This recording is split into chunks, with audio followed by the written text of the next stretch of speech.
The deep ocean is a world of immense pressure and eternal darkness, less explored than the surface of our own moon. Here, life exists in forms that defy imagination. Yet humanity is drawn to these mysterious depths. The abyss holds secrets, and we are compelled to uncover them. This drive led a group of adventurers to the RMS Titanic. The great ship lies nearly 4 kilometers beneath the waves, a silent monument to tragedy. The journey is perilous, requiring a vessel that can withstand immense pressures. The OceanGate Titan was designed to carry people to this deep-sea grave, representing a new frontier in deep-sea tourism. The goal, to look upon the decaying grandeur of the Titanic, but the deep ocean is unforgiving, demanding respect and meticulous preparation. The story of the Titan is a stark reminder of this reality, a tale of innovation and the immense power of the natural world. The siren's call of the abyss is powerful, but sometimes it leads only to silence. In the deep, nature always has the final word. OceanGate Expeditions was founded in 2009 by Stockton Rush, an engineer with a bold vision, to make the deep ocean accessible to more people. He believed private citizens, not just scientists, should have the chance to explore. OceanGate aimed to build submersibles that were cheaper and easier to operate than traditional ones. The ultimate prize was the wreck of the Titanic, the most famous shipwreck in history. The liner sank in 1912, claiming over 1,500 lives, and its discovery in 1985 captivated the world. The wreck lies at a depth of 3,800 meters, an incredibly difficult place to reach. For decades, only specialized research submersibles had made the journey. OceanGate wanted to change that, seeing the Titanic as a destination to capture the public's imagination. For clients, this was the adventure of a lifetime, a unique blend of tourism, science, and exploration. Mission specialists paid a significant sum to assist in the submersible's operation and see the wreck up close. Stockton Rush believed innovation required breaking from tradition, often challenging what he saw as restrictive safety regulations. He argued that existing certifications stifled progress, building his company on a philosophy of challenging the status quo. The Titanic expeditions were meant to prove his vision was the future of deep-sea exploration. It was a grand dream, set against the backdrop of an enduring legend. But the risks were as deep as the ocean itself. The world watched as OceanGate set out to make history. The Titanic's allure was undeniable, but so were the dangers. The stage was set for a journey into the unknown. The Titan submersible was unlike any other deep-diving craft. Its design broke from convention: 2 titanium end caps connected by a 5-inch thick carbon fiber cylinder. This hybrid approach aimed to create a lighter, more spacious vessel at lower cost. Inside, the Titan was minimalist. 5 people, a single porthole, and little seating. Astonishingly, it was controlled by a modified video game controller. Life support provided oxygen for up to 96 hours. The vessel communicated with its support ship, the Polar Prince, via text messages. Titan had completed several dives to the Titanic since 2021, each presented as a validation of its design.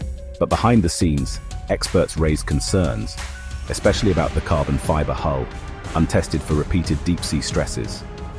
The Titan was not certified by any independent maritime safety agency, a standard for passenger vessels. OceanGate argued that certification was too slow and hindered innovation, relying instead on in-house testing. Passengers signed extensive waivers, acknowledging the grave risks, including death. The Titan was a vessel born of bold ideas, but it operated outside industry norms. Its experimental nature was both its selling point and its greatest risk. The line between innovation and recklessness was dangerously thin. The world would soon learn just how thin that line could be. The Titan's promise of adventure came with unprecedented uncertainty, and the consequences would be irreversible. The 5 aboard the Titan came from different worlds, united by a thirst for adventure. Stockton Rush, OceanGate's CEO and the sub's visionary, piloted the mission himself. Paul-Henri Nargeolet, a legendary French deep-sea explorer, brought unmatched Titanic expertise. Hamish Harding, a British billionaire and record-holding explorer, sought new frontiers.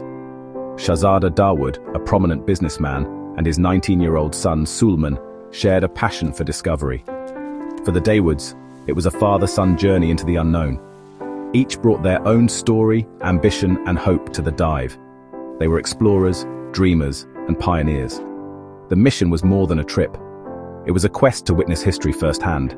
Their excitement was palpable as they prepared for descent. None could know what awaited them in the abyss. 5 souls, 1 vessel, and a single, fateful dive. The deep would test them all, and only the ocean would bear witness to their final moments.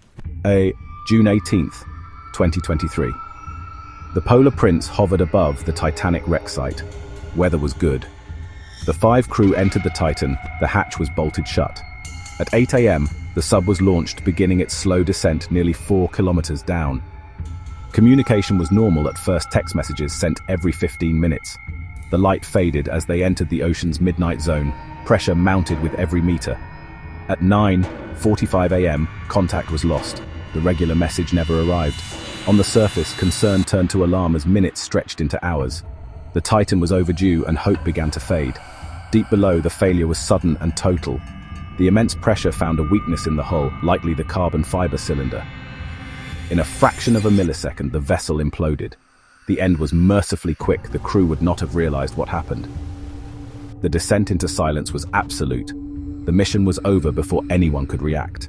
The ocean had claimed the Titan. The world above was left with only questions. The deep kept its secrets, as it always has, and 5 lives were lost in pursuit of a dream. When the Titan was reported missing, a massive international search began. The US Coast Guard led the effort, joined by Canadian forces and private vessels. The search area was vast, 900 miles east of Cape Cod. Teams scoured the surface and the deep, racing against the sub's 96-hour oxygen limit. Hopes rose when Canadian aircraft detected underwater banging noises, but these proved unrelated. Remotely operated vehicles, ROVs, were rushed to the scene, capable of exploring the ocean floor. The logistical effort was enormous. Every hour counted. On June 22nd, 4 days after the Titan vanished, an ROV discovered a debris field just 500 meters from the Titanic's bow. The wreckage included the Titan's nose cone and other fragments. The discovery confirmed the worst. There were no survivors. The search shifted from rescue to recovery. The world mourned as the reality set in. The deep had claimed another chapter in its long history of tragedy. The mission's end was as sudden as it was final. The ocean's silence was unbroken, and the questions only deepened. The debris field revealed the truth. The Titan suffered a catastrophic implosion. At Titanic's depth, water pressure is 400 times that at sea level, thousands of tons per square meter. Any flaw can trigger disaster. Experts focused on the carbon fiber hull, a material not fully understood under such extreme pressure. Unlike metals, carbon fiber can fail suddenly and without warning. Repeated dives may have caused microscopic damage, material fatigue invisible to the eye. On its final dive, the hull likely reached its breaking point. A small crack or delamination could have triggered the collapse. The joints between carbon fiber and titanium were also suspect. The investigation continues, but consensus is clear. Experimental materials, insufficient testing, and lack of certification proved fatal. The deep ocean's physics are unforgiving. The Titan's innovation was no match for nature's power. The lesson was written in steel, carbon, and tragedy. The Titan disaster shook the deep-sea exploration community. For decades, strict engineering and rigorous testing kept the field safe. The Titan's loss was a public break from this record. Many saw it as preventable. The tragedy sparked intense reflection on safety and ethics in experimental exploration. The future of deep-sea tourism is now uncertain, with likely stricter regulations ahead. Public perception has shifted. What was once thrilling is now viewed with skepticism. The risks are now impossible to ignore. The incident also ignited debate about innovation and risk. The deep sea is not a place for move fast and break things. Here, failure is final. OceanGate suspended operations. Its future is unclear.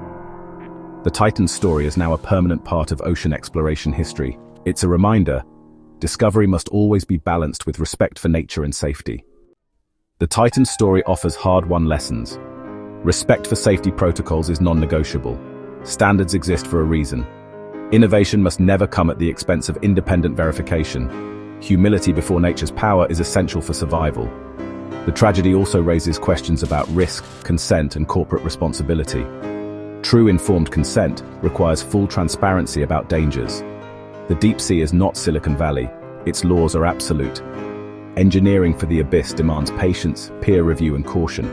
The loss of 5 souls is a human tragedy, but exploration must continue, with wisdom and care.